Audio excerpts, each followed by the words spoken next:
हरे कृष्णा, राधे राधे। आप सभी भक्तों का हमारे चैनल में हार्दिक स्वागत है। दोस्तों, षटतिला एकादशी 6 प्रकार से तिलों का प्रयोग करने की वजह से इस एकादशी को षटतिला एकादशी कहा जाता है। ये एकादशी माघ मास के कृष्ण पक्ष में आती है और इस एकादशी का व्रत धारण करने से भगवान श्री हरि विष्णु की असीम कृपा हमें प्राप्त होती है। जाने अनजाने में किए गए समस्त प्रकार के पाप कर्मों से मुक्ति मिलती है और भगवान श्री हरि विष्णु की कृपा से मन की समस्त कामनाएं भी पूर्ण होती हैं और मरणोपरांत वैकुंठ लोक की प्राप्ति होती है, मोक्ष की प्राप्ति होती है।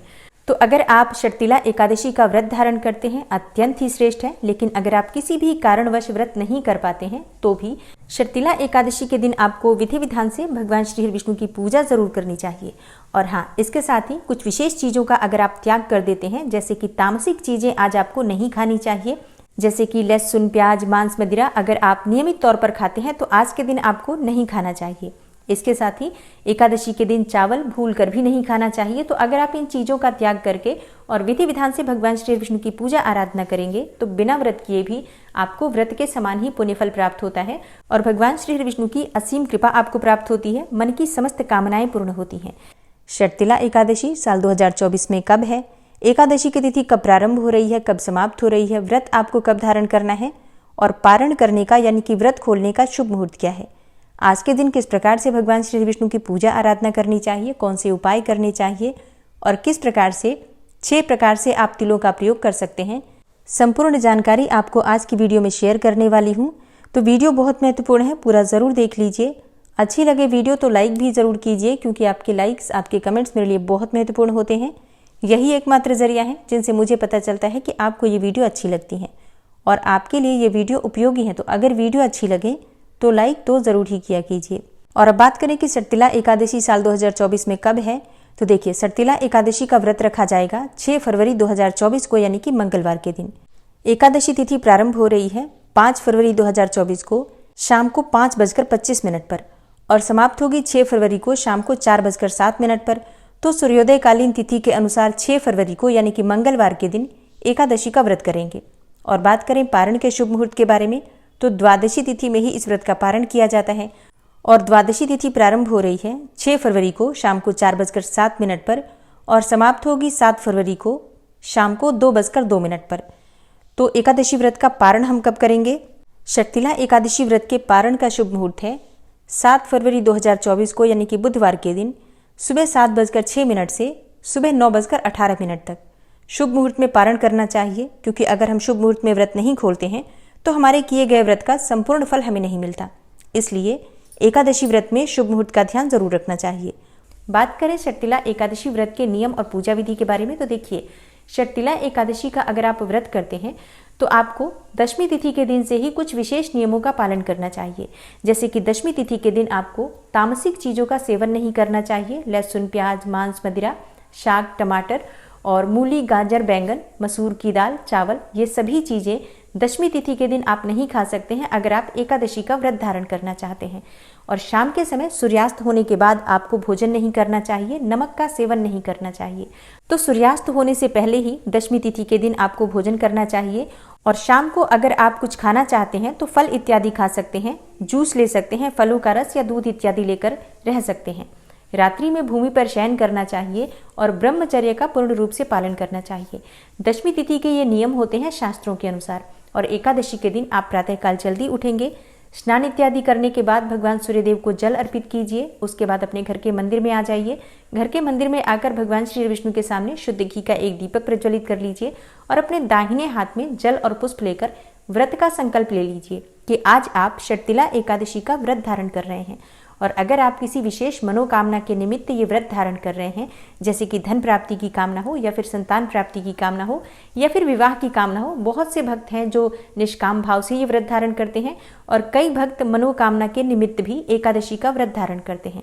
तो अगर आप निष्काम भाव से करते हैं तब तो अत्यंत ही श्रेष्ठ है, लेकिन अगर आप किसी मनोकामना से ये व्रत कर रहे हैं तो अपनी मनोकामना भगवान श्री हरि विष्णु से कहिए और उनसे प्रार्थना कीजिए कि आपकी मनोकामना पूर्ण करें।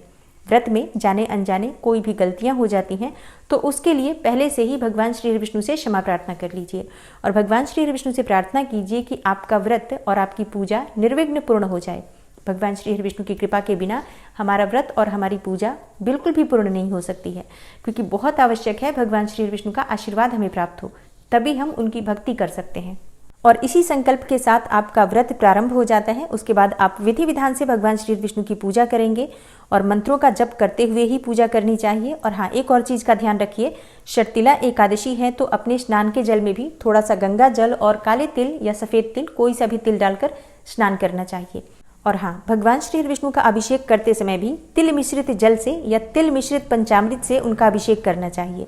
और आज के दिन भगवान श्री विष्णु को पीले वस्त्र अर्पित करने चाहिए, पीले फल उन्हें अर्पित करें, पीले पुष्पों से उनकी पूजा करें और उसके बाद तिल या तिल से बनी हुई मिठाइयों का उन्हें भोग अर्पित कर सकते हैं। आप चाहें तो तिल और गुड़ भी अर्पित कर सकते हैं या फिर तिल के साथ मिश्री भी अर्पित कर सकते हैं, लेकिन आज के दिन भोग में तिल अवश्य होना चाहिए। और हाँ, जो भी आप भोग अर्पित करेंगे उसमें तुलसी पत्ता भी अवश्य ही होना चाहिए, लेकिन आज के दिन तुलसी पत्ता नहीं तोड़ते हैं, मतलब एकादशी के दिन तुलसी के पत्ते नहीं तोड़ने चाहिए। तो एक दिन पहले ही तुलसी के पत्ते आप तोड़कर रख लीजिए और पूजा में उसका प्रयोग आप एकादशी के दिन कर सकते हैं। और हाँ, एक और चीज का ध्यान रखिए, आज के दिन मतलब एकादशी के दिन तुलसी में जल नहीं अर्पित किया जाता है, क्योंकि शास्त्रों के अनुसार एकादशी के दिन तुलसी का निर्जला व्रत होता है, इसलिए सुबह जल नहीं अर्पित करना चाहिए। लेकिन शाम के समय एक शुद्ध घी का दीपक तुलसी के पास अवश्य ही प्रज्वलित करना चाहिए। इससे घर में सुख समृद्धि की वृद्धि होती है और मनवांछित फल की प्राप्ति होती है। शर्तिला एकादशी का व्रत बहुत से भक्त निर्जल धारण करते हैं, लेकिन आप चाहें तो फलाहार के द्वारा भी कर सकते हैं, क्योंकि व्रत हमेशा अपनी शारीरिक क्षमता के अनुसार ही रखा जाता है। तो आप फलाहार या जलाहार या निर्जल, जो भी आपकी क्षमता हो उसके अनुसार व्रत धारण कर सकते हैं। अगर आप फलाहार के द्वारा ये व्रत कर रहे हैं तो आप कोई सा भी फल खा सकते हैं, जूस पी सकते हैं, फलों का रस पी सकते हैं, चाय या दूध लेकर ये व्रत धारण कर सकते हैं। और दिन भर व्रत करने के बाद शाम के समय फिर से विधि विधान से भगवान श्री विष्णु की पूजा करनी चाहिए। आज के दिन रात्रि में जागरण करने से व्रत का संपूर्ण फल प्राप्त होता है और कोई भी मनोकामना हो पूर्ण होती है। एकादशी की रात्रि में अखंड दीप प्रज्वलित करने से मन की समस्त कामनाएं पूर्ण होती हैं और किसी भी प्रकार की आपकी परेशानी हो वो दूर हो जाती है।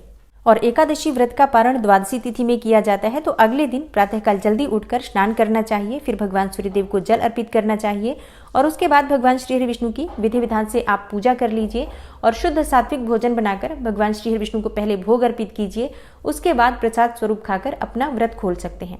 लेकिन अपना भोजन करने से पहले किसी ब्राह्मण को घर बुलाकर भोजन कराना चाहिए, ऐसा शास्त्रों का विधान है। लेकिन अगर आप ऐसा नहीं कर पाते हैं, किसी ब्राह्मण को घर बुलाना संभव न हो, तो ऐसे में किसी ब्राह्मण के निमित्त भोजन की सामग्री आप निकाल सकते हैं, कच्ची भोजन की सामग्री, या फिर दक्षिणा स्वरूप कुछ पैसे भी निकाल कर रख सकते हैं। तो ये है आज की वीडियो। शर्तिला एकादशी से संबंधित संपूर्ण जानकारी मैंने आपको आज की वीडियो में शेयर की है। व्रत की कथा अगर आप सुनना चाहते हैं तो आने वाली वीडियो जरूर देखिए। और हाँ, अगर आप कोई विशेष वीडियो देखना चाहते हैं तो कमेंट बॉक्स में जरूर लिखिए।